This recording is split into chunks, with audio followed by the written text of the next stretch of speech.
They called it a silent kind of love. But behind the oak doors of those pristine southern mansions were nights soaked in sweat, shame, and blood. Not everyone talks about it, because in the dark, it wasn't just white men who played the devil. There were hands, soft as silk, that knew how to choke a man with nothing but a glance. There were whispers in the night, not meant for lullabies, but for raw commands, hurled at a body that had no right to say no. He was a slave, but his deepest humiliation didn't come from the crack of a whip. It came from the moans of a woman straddling his back, calling it her right to love. Somewhere between lullabies and the flickering oil lamps lining wooden hallways, there existed a strange kind of power, a power wrapped in white lace, hidden behind the innocent faces of Southern belles. They weren't raised to love. They were raised to rule, not just over other women, but over strong black men, men who were never even allowed to be called men, but who would believe the story of a black man, who would listen to the muffled sobs of a body that was owned, exploited, and turned into a vessel of pleasure by a class deemed harmless. There is a kind of slavery history hasn't yet dared to write. In the antebellum years, when the South grew rich off cotton and blood, a quiet truth endured.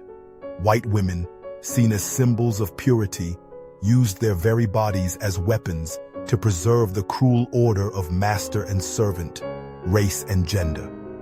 And on those damp summer nights with crickets chirping across the wide plantations, there were still men crying, silently, submissively, in a love no one dared to name.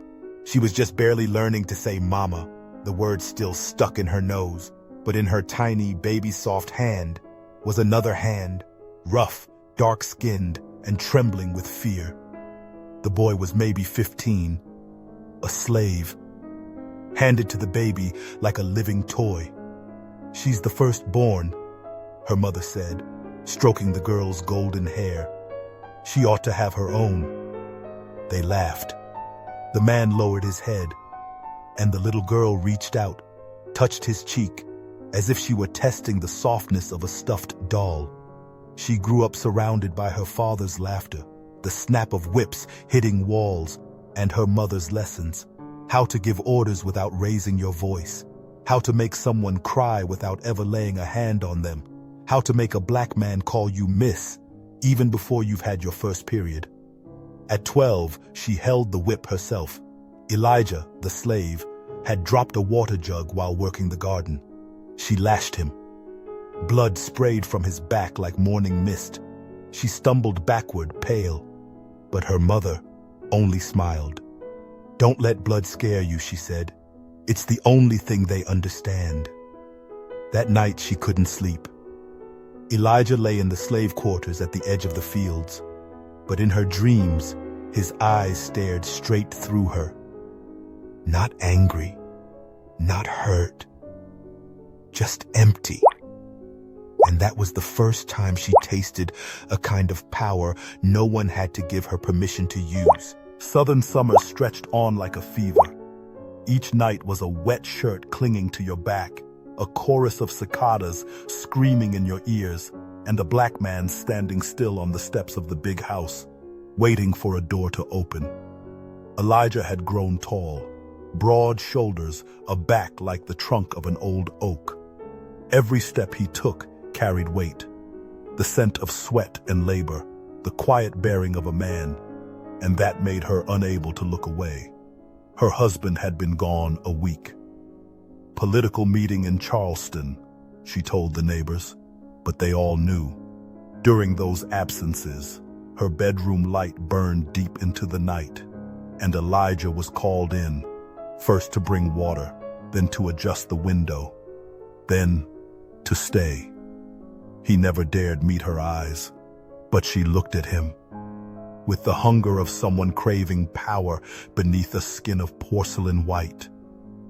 One night, as she stepped closer, she whispered, "Do you think of me when you pour the water?" Elijah said nothing. His heart pounded like war drums. "You're not a person," she said, pressing her hand against his chest.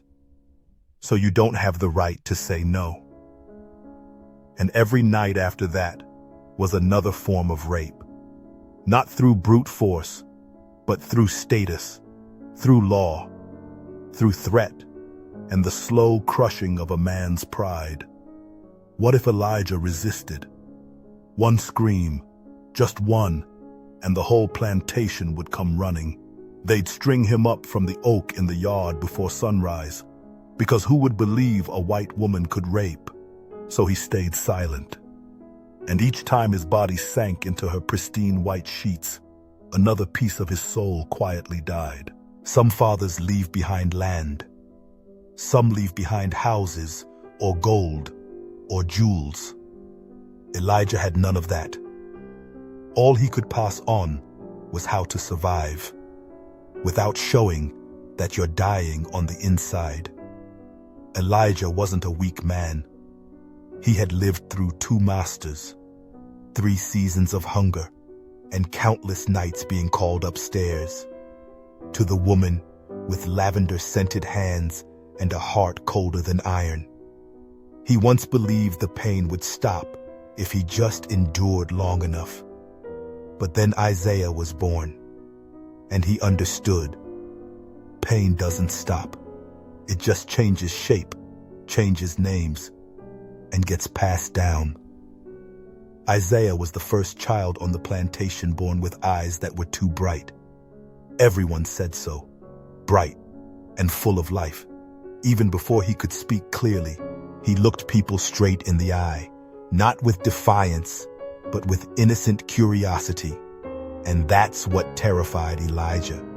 Because in this world, a black child with a clear gaze was far too dangerous. Elijah had seen that look once before, in a mirror 20 years ago, just before it was snuffed out by a white woman who whispered, "Tonight, I don't need a gardener." That evening, Elijah called Isaiah behind the stables, to the very spot where he'd once been tied up and left under the sun for looking the wrong way. The fire crackled low. Insects sang their sorrow. Elijah placed a hand on his son's shoulder. In the other, he held the same whittling knife he'd kept since he was 17. "You ever wonder why I never smile?" he asked. Isaiah nodded. "Think it's 'cause I'm sad?" Isaiah shook his head. "No," Elijah said. "I used to have the loudest laugh on this whole damn plantation, until I learned that laughing is the quickest way to make them look your way." Isaiah didn't understand it all, but his chest tightened, the way Elijah's back always did whenever hooves stopped out front. Elijah pulled a small black cloth from his shirt pocket. "Tomorrow, you wear this on your head when you work." "But it's too hot, Papa." "That's exactly why," Elijah snapped, his voice dry as dust. "You need the sun to work, but you need the dark to survive." The next day, Isaiah wore the cloth. He stopped meeting eyes when handing out water, when picking crops, when the planter's daughter crept near and smiled at him. Elijah watched from a distance. He turned away, closed his eyes. His son was learning, not how to read, not how to write, but how to become a shadow. And Elijah felt the pain as if he had fastened the first chain around his own boy's neck. New Orleans, 1834. Along the elegant row of mansions on Royal Street, there stood one 3-story house that stayed lit through the night. But no laughter ever escaped its walls. They called her Madame Delphine Lalaurie, a pious woman, graceful, refined, and famously generous. But the black servants of New Orleans had another name for her. No one spoke it out loud. They only whispered it, hands trembling whenever they passed by 1140 Royal Street. Because they knew about the attic. People said that whenever screams echoed from the rooftop, Madame Lalaurie would smile and say, "Just the cats fighting again." But who keeps cats behind 3 locked doors? Who keeps cats with chains, pliers, and a burning brazier? One night, a fire broke out in the kitchen. An old slave woman chained to the stove had set it ablaze, hoping that death might reach her before Madame did. The fire climbed to the 2nd floor. Firefighters rushed in. They broke open the attic door, and then they froze. The smell hit first. Burned flesh, rotting skin, rusted iron, human waste, all swirling in the heat. One firefighter vomited at the threshold. Another wept. In the dark of that attic, bodies were torn, nailed to walls with iron spikes. Some were skinned piece by piece, not to kill, but to listen as they screamed. One black man hung upside down, alive, his eyes gouged out, mouth sewn shut with coarse thread. His body twitched, as if still trying to plead. And where was Madame Lalaurie? Downstairs, packing her jewelry into a suitcase. Her husband, a doctor, had helped refine the tools. Metal cages just big enough for an adult, bent at angles meant to break bones without killing. They didn't want the slaves to die. They wanted them to hurt and stay quiet. She didn't kill out of hate. She killed to feel power. With black men, it wasn't just punishment. It was control. Of bodies she couldn't keep her hands off. The strongest, the most beautiful. They were the ones taken to the attic. That room had no bed, only a table, bindings, and a strange light that crept in through the tiny window above, as if even the sun was too disgusted to shine fully on that place. 2025. A 14-year-old black boy stands before the rusted iron gates of Royal Street in New Orleans. Behind him, a swarm of tourists laugh, pose, snap selfies in front of the sign. Lalaurie Mansion, haunted history inside. He doesn't laugh. Isaiah II, great-great-grandson of Elijah, has come from Detroit, where his mother once whispered stories to him about a man who never looked anyone in the eye. A man who carried in his heart a house with an attic he had never entered. "We don't talk about pain," his mother said. "We live with it." Isaiah II places his hand on the iron gate. It trembles slightly. In his chest, a strange feeling rises. Not fear, not curiosity, but rage. Not loud, not sudden, but old, heavy, like a name being summoned not by ghosts, but by a history that's never been buried. Inside the museum, they tell stories of crazy Madame Lalaurie with smirks and spooky chuckles, like it's some haunted house ride. They talk about how beautiful she was, how elegant, how her doctor husband may have helped design the special room upstairs. No one says Elijah's name.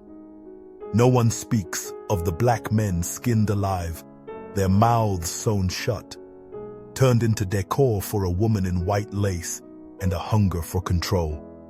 Isaiah II lifts his chin. He does not bow, not like Elijah once taught. He stands there in the middle of laughing white tourists and whispers to himself, "We're still here. The ones with no names, the ones who had to stay silent to survive." But today, I look back, not because I'm brave, but because I can't pretend to forget anymore. He sees Elijah in his mind, standing by the fire, a hand on his son's shoulder. The moment old, the people gone, but the weight still lingers like ashes that never blew away. History doesn't need ghosts. It's horrifying enough. And the black people who survived, they weren't spared. They simply learned how to turn pain into silence. But this boy, he will turn silence into voice. History isn't always written in books. Sometimes it lives in the averted gaze of a father, in the tight grip of a child's hand, in the room no one dares to name. We, the descendants of shadows, don't seek justice in medals or monuments. We want just one thing, to be called by our true names and to be believed that even if we didn't write history, we are history. You've just listened to another chapter from a history long buried. A place where darkness wasn't a place to hide, but a place where people were drowned so no one would have to face the truth. If this story made you go quiet, if it left you feeling cold on a sunny day, then maybe, just maybe, history is beginning to breathe again. Don't let names like Elijah, Isaiah, or Leah fade into the dust of forgotten pages.